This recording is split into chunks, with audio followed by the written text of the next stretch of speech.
Are you swimming upstream against O2 sensors? Or are you getting swept downstream? I show how O2 sensors work.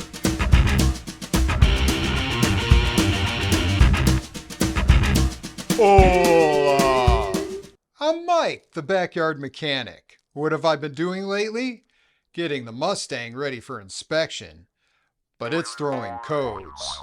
Time is getting tight. I've had these codes for over a month now, but as you recall, it was 175 degrees and I was busy fighting with my AC. Now I'm fighting with my O2 sensors, and I need to figure it out in time for inspection. Will I make it? Stay tuned. For now, let's learn how sensors work. I personally have no idea how they work, which is why I'm going to hand it over to my evil twin, who's also named Mike. Oh. Lights. First, a primer on what oxygen sensors are and how they work. They are often referred to as O2 sensors because O2 is the chemical formula for oxygen, and O2 is easier to say than oxygen. Gotta conserve those syllables. Global warming, you know. Besides, I don't call it oxygen because everyone always asks, Mike, are you talking about the molecule or the atom? I call it dioxygen or diatomic oxygen. Sometimes I like to keep it simple with molecular oxygen or oxygen gas to distinguish it from the element itself and from the triatomic allotrope ozone O3. If you are unsure what oxygen looks like, here is a picture. It is the sexiest molecule. Okay, I think I have taken the air out of oxygen. There are also newer air-fuel sensors, which can read a much wider range of fuel mixtures than a conventional O2 sensor. These are also called wideband O2 sensors or wideband sensors. AF sensors are so named because they are accurate AF. I'll be referring to all types as O2 sensors for simplicity and syllables. There are two O2 sensors, one before the catalytic converter and one after. If you have a V6 or a V8, you will have two sets for a total of 4. The one before is called the upstream.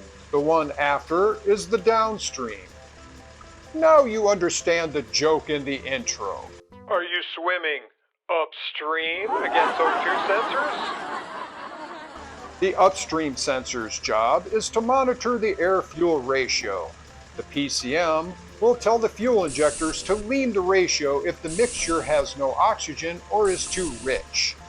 If the air and the fuel were mixed at my house, it would never be too rich. If the mixture has too much oxygen or is too lean, the PCM tells the injectors to enrich the mixture.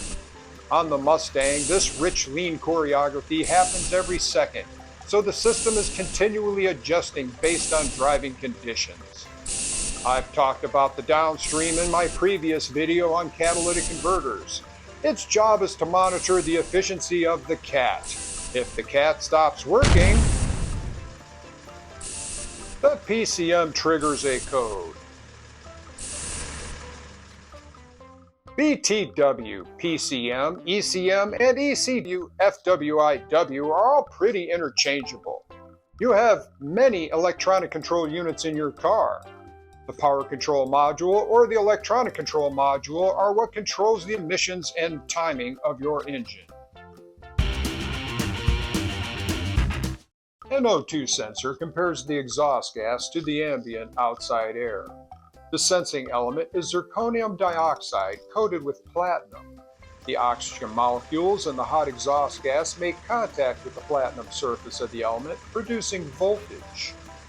Meanwhile, ambient air enters the inside of the element, which has a small heater, which, according to my scanner, is not working. The ambient air is heated, so it too produces voltage. A rich mixture produces a voltage of up to 0.9 volts, while a lean mixture drops the voltage near 0.1. This is generally what your data stream should look like. If there are failed sensors or a wiring problem, the stream will be stuck near the middle. If your stream is stuck, I recommend cranberry juice. If the stream is in the low voltage range from 0.1 to 0.45, it's a lean running condition. The sensor might be old, but it is usually a problem with the engine, such as an exhaust or vacuum leak, dirty mass airflow sensor, or fuel problems. If the stream is in the high voltage range from 0.45 to 0.9, it is a rich running condition. This could be to the mass airflow sensor, fuel problems, evaporative emission control system, or even worn piston rings. O2 sensors can go bad for various reasons. They are exposed to road grime, hazards, and salt.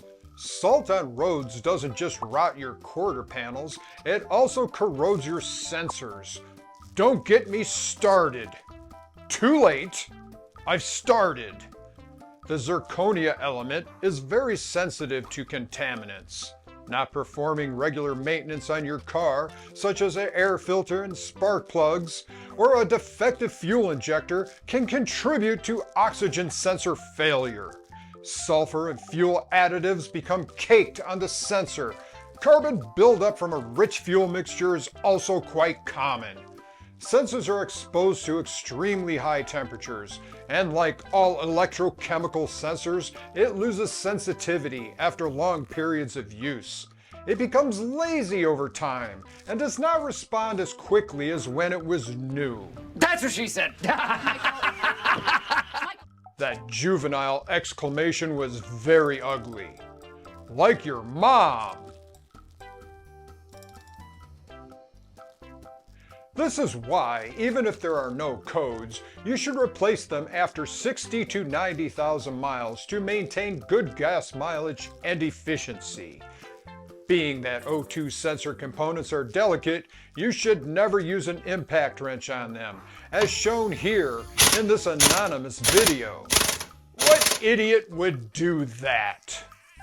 What an idiot, indeed.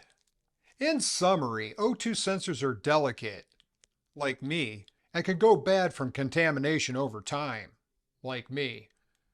Now that I have a good understanding of how they work, I can hopefully diagnose the codes in the Mustang.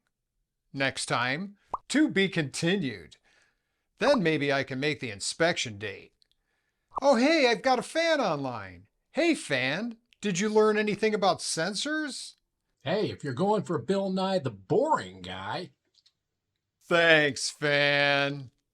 When the next video is ready, it will show up on this side. On this side, save money changing your own spark plugs. It's gotta be easier than this. Why isn't anything I do easy?